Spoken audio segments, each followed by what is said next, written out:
na Mtume. Lazima watu wasome yale ya kusahihisha sala zao. Wanachuoni wakatengeneza vitabu mbalimbali, kina al-qaulul mubin fi akhta'il musallin, makosa tu ya watu wenye kusali namna yalivyokuwa mengi.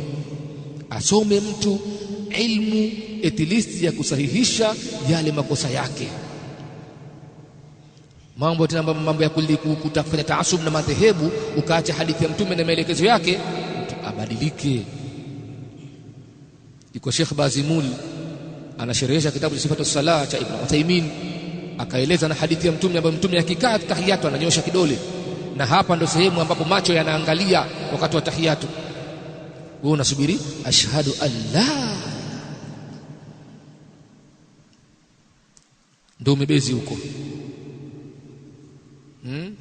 Kama haitoshi kuitoa salamu huridhiki mpaka uwasalimie na wale wa mbele kule, assalamu alaykum, assalam, watahsabunahu hayyinan, watu wanaona ni vitu vidogo, huwa inda Allahi adhim, kimbele ya Allah mkubwa. Ikiwa kuna hadithi ya Mtume sallallahu alaihi wasallam, la yantanihanna aqwamu, na wakome watu au watakuja kukoma watu, yarfa'una absarahum inda salah, kuinua nyuso zao juu wakati wa kusali, lakini wewe ndo kawaida yako assalamu alaykum, assalamu alaykum. Sheikh vipi kwani? Tena mwingine utafikiri na maradhi ya wasiwasi na pose juu, assalamu alaykum wa rahmatullah, assalamu alaykum. Sio, unapata wapi vitu kama hivi? Hayo madogo madogo ndio swala yako unaiharibu. Ikawa mtu akimaliza kusali, hebu uchache, wakati mwingine mpaka katika swala za Ijumaa wewe umechelewa, ndio unaswali sunna yako tahiyatu, ukimaliza na wewe usijitambua maskini, salama, ushaharibu Ijumaa yako. Unamkazia, anakulazimisha maana anakuja pale ili umpe mkono. Hana analojua maskini. Haya mambo haya yapo katika ibada kubwa sana ambayo ni ibada ya kusali. Watu wajirekebishe, wasomeshe na wake zao.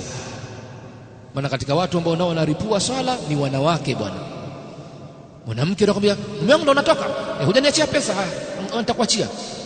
Unatoka nje kwenye gari yako, sijui pikipiki yako, ile pesa nimesahau kuacha. Unarudi ndani, mtu kashatoa salamu. Mke wangu ndo shaswali ya dhuhuri raka 4, kwani kuswali kazi mume wangu? Ndio kashamaliza huyo, kasharipua, kashaondoka.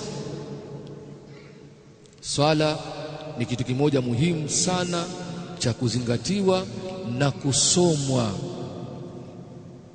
Hayo unayofanya ambao mwenyewe ndio una ndio hayo, hayatakuwa udhuru kwa kule kwa kudhani kwako kwamba yakakupa udhuru mbele ya Allah subhanahu wa ta'ala. Wanachuoni Abu Muhammad Al-Hasan bin Ali bin Khalaf al-Barbahari ndani ya kitabu chake Sharh Sunna kanukuu kauli ya Sayyidina Umar. Baadhi ya wahakikina wakasema imetokana na Umar bin Abdul Aziz, lakini asli imetokana na Sayyidina Umar. La udhura li ahadin fi dalalatin rakibaha hasibaha huda wala fi hudan tarakahu hasibahu dalala faqad buyinat al-umuri wa inqata'a al-udhr. Hakuna udhuru mbele ya Allah kwa mtu aloshikamana na upotevu eti kafikiria ndio uongofu, wala mtu alouacha uongofu eti kafikiria ndio upotevu. Hakuna udhuru mbele ya Allah. Sayyidina Umar anasema